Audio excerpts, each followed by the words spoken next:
പ്രിയപ്പെട്ടവരെ, ഇത് 45-ാമത്തെ ദിവസമാണ്. എൻ്റെ ഹൃദയത്തിൽ വലിയ സന്തോഷമുണ്ട്. നിങ്ങൾക്കും അതേ സന്തോഷം ആത്മാവിൽ അനുഭവിക്കാൻ കഴിയുന്നുവെന്ന് ഞാൻ വിശ്വസിക്കുകയും ചെയ്യുന്നു. ആനന്ദദായകമായ ദിവസങ്ങളാണ് എനിക്ക്.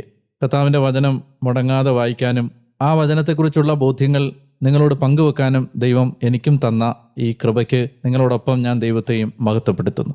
ഇന്നത്തെ വായനകളിൽ പുരോഹിതൻ്റെ അഭിഷേക കർമ്മത്തെയും അനുദിന ബലികളെയും സംബന്ധിച്ചാണ് നമ്മൾ കണ്ടത്.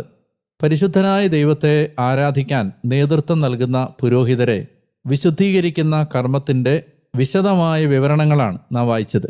പരിശുദ്ധനായ ദൈവത്തെയാണ് അവർ ആരാധിക്കുന്നത് എന്നുള്ളതുകൊണ്ട് ഓരോ ചെറിയ കാര്യത്തിലും അവരെ വിശുദ്ധീകരിക്കാൻ ദൈവമെടുക്കുന്ന അത്യന്തം ക്ലേശകരമായ ഈ പരിശ്രമം സത്യത്തിൽ നമ്മൾ ഒരുപാട് കാര്യങ്ങൾ ഓർമ്മിപ്പിക്കുന്നുണ്ട്.